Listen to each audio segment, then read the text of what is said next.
Hoje venho falar sobre o Natal dos pais separados. Se há coisa que a esmagadora maioria dos pais e mães não imagina, não quer imaginar, é efetivamente a ideia de passar tempo sem os filhos, ou neste caso concreto, viver sem os filhos, e muito menos a ideia de passar a quadra natalícia, aquela que é considerada a festa da família, sem as crianças. Agora, independentemente ou paralelamente à tristeza, à angústia, ao nervosismo que possa estar associado, sobretudo a quem vai este ano passar por esta experiência pela primeira vez, paralelamente, no fundo, a toda esta gestão emocional, há efetivamente alguns passos que todos os pais e mães possam dar, no sentido de, quer para as crianças, quer para os adultos, esta continuar efetivamente a ser uma época festiva. É legítimo que todos os pais e mães recém-separados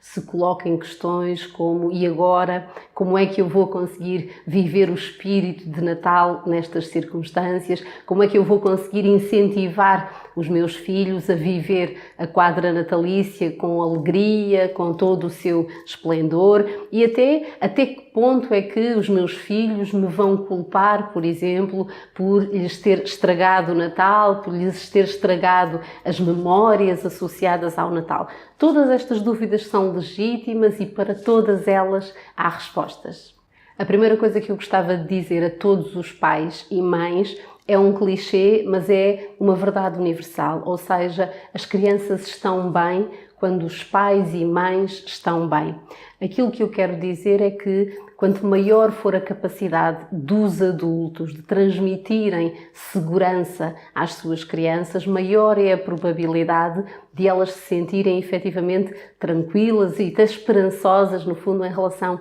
ao futuro. Isto não significa de modo algum que a tristeza, o medo, a ansiedade tenham de ser mascarados. Pelo contrário, é saudável, é desejável até, também que a propósito do Natal, a propósito, no fundo, de todas as emoções que surgem, nomeadamente no primeiro ano, que os adultos possam mostrar as suas emoções com clareza e com honestidade. O divórcio é uma perda, e é uma perda para todas as partes envolvidas. Se o pai ou a mãe se esforçarem muito por exemplo, disfarçar a própria tristeza, aquilo que involuntariamente estarão a fazer é a transmitir aos filhos a mensagem de que essas emoções devem ser reprimidas, devem ser contidas. Ora, isso é a última coisa de que qualquer filho ou filha precisa. Então, quando, pelo contrário, o pai ou a mãe mostram efetivamente essa tristeza, estão efetivamente a dar permissão, se quiserem, para que os filhos façam o mesmo. Claro que uma coisa é nós mostrarmos a nossa tristeza, o nosso medo, a nossa ansiedade, outra coisa é mostrarmos-nos desesperados, desesperançados. Os pais e as mães podem mostrar aquilo que sentem e têm também a oportunidade e a responsabilidade de mostrar às crianças que aquelas emoções são normais, são adaptativas e que vão passar. No fundo, esta é a nossa responsabilidade enquanto pais e mães, isto é, mostrar sempre aos nossos filhos que tudo, mas rigorosamente tudo nesta vida se resolve e que todas as emoções são naturais, são legítimas e são transitórias. Depois é fundamental que os adultos possam focar-se naquilo que realmente importa, em todas as fases do ano,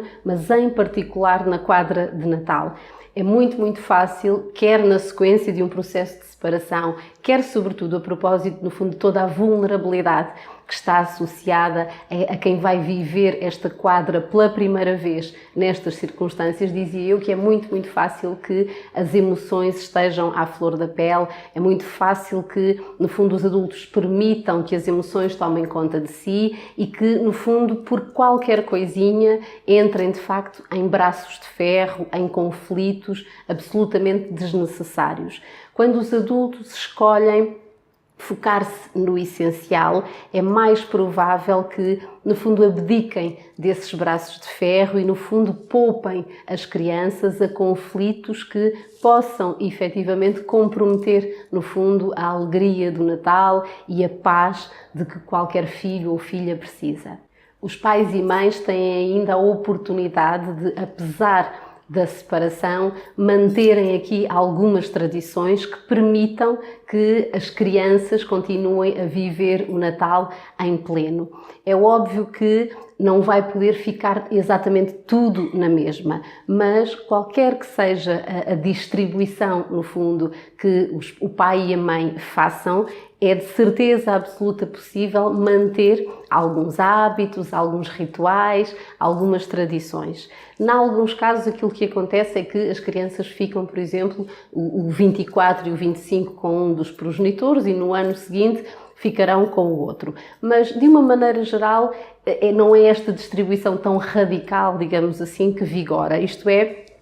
para a maior parte das crianças acaba por ser possível estar, por exemplo, a noite de 24 com o pai e o almoço de dia 25 com a mãe ou vice-versa. E nessa medida, se, por exemplo, era usual que o tio da parte da mãe se vestisse de Pai Natal e fizesse a distribuição dos presentes na noite do dia 24, e se isso já não for possível em casa do pai, pois então aquilo que se pode fazer, por exemplo, é repetir a dose no dia 25, ou seja, no dia 24 a criança está efetivamente com o pai, com a família do pai,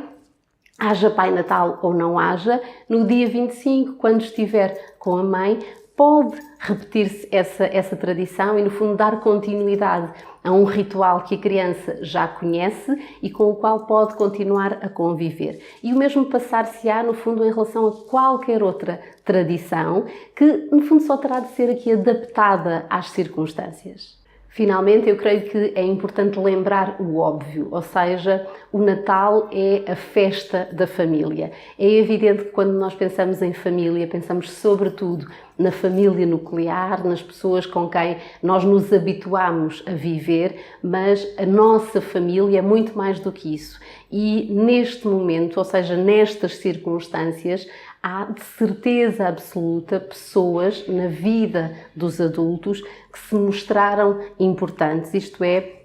na sequência de um processo de separação, aquilo que a maior parte das pessoas acaba por descobrir é que há pessoas da família, amigos, que se mostram efetivamente muito próximas, muito cuidadoras. Ora, o Natal é também uma oportunidade para valorizar na medida certa essas relações e, no fundo, para trazer essas pessoas para o nosso Natal.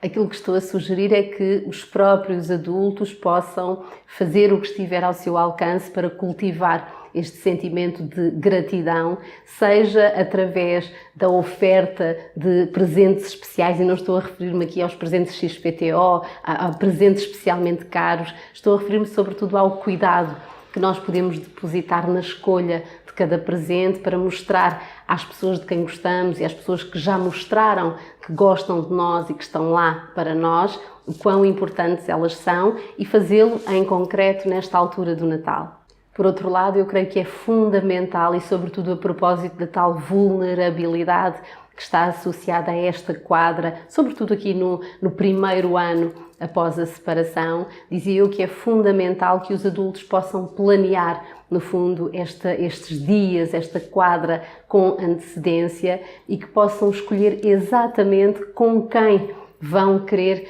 passar o dia 24 e o dia 25. Nós estamos efetivamente muito formatados para esta ideia de que